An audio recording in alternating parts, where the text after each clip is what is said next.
You already know what you should be doing. Right now, this second, you know it.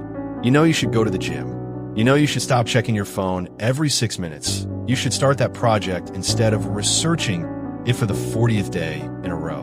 Nobody needs to tell you this. You're not confused. You're not lack of information. So here's the real question. The lie of, I just need more motivation. We've been sold this idea that the problem is motivation. That somewhere out there is a version of you who feels ready, who wakes up inspired, who just naturally wants to do the hard thing. That person doesn't exist. Not for you, not for anyone. Psychologically, here's what's actually happening. There's a concept called cognitive dissonance. It's the discomfort your brain feels when your actions don't match your self-image. You see yourself as someone who's going to get serious soon, but your daily behavior says otherwise. And instead of closing that gap by changing your behavior, which is hard, your brain closes it the easy way. It changes the story. I'll start Monday. I'll work better under pressure anyway. That's your mind protecting itself from the truth, that there's a version of you available right now that you're choosing not to become. The Stoic Reframe. You don't need to feel ready. The Stoics had a brutal but freeing idea about this. Epictetus basically said, stop confusing what's in your control with what isn't. Your feelings about doing the hard thing? Barely in your control. Whether you actually do the hard thing, completely in your control. Most people wait for the feeling to change before they act. The Stoics flipped it. Act first, let the feeling catch up later, or not at all. It doesn't matter. The action doesn't need permission from your mood. Think about the last time you didn't feel like doing something and did it anyway. Did the world end? No.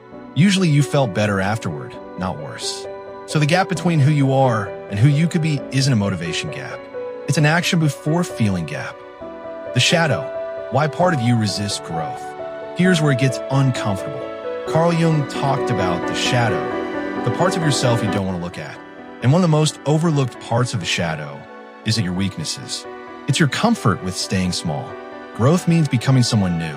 And becoming someone new means, in a small way, killing who you currently are. The version of you that procrastinates, that stays in mediocre situations, that plays it safe, that version doesn't want to die.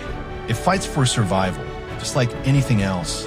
That's why self-sabotage feels so familiar. It's not random. It's a part of you defending its own existence. The work isn't fighting that part with willpower. The work is seeing it, naming it, saying, I see you. You kept me safe for a long time, but you're not driving anymore. Nietzsche and the weight you carry. Nietzsche had this image, the camel, the lion, and the child. 3 stages of becoming.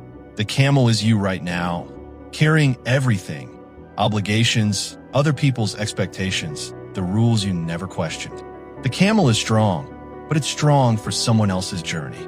The lion is what happens when you say no to all of that, not out of rebellion for its own sake, but because you finally realize the weight you've been carrying was never yours to carry. And the child, that's the stage almost nobody talks about.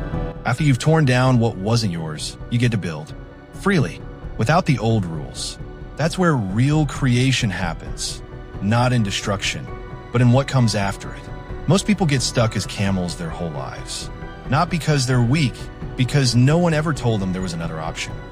The 1% truth nobody wants to hear. Here's the part that's going to sound boring, but it's the whole game. The gap closes 1% at a time, not through a single dramatic decision, through 1,000 small ones that nobody sees. You don't need a complete life overall tomorrow. You need one action today, not because small actions are magic, but because every time you act differently than your old identity predicts, you weaken that identity's grip. You're not just doing a task. You're casting a vote for who you're becoming.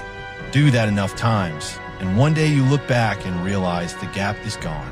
Not because it closed all at once, because you closed it without noticing, one vote at a time. So no, you don't need more motivation. You don't need to feel ready.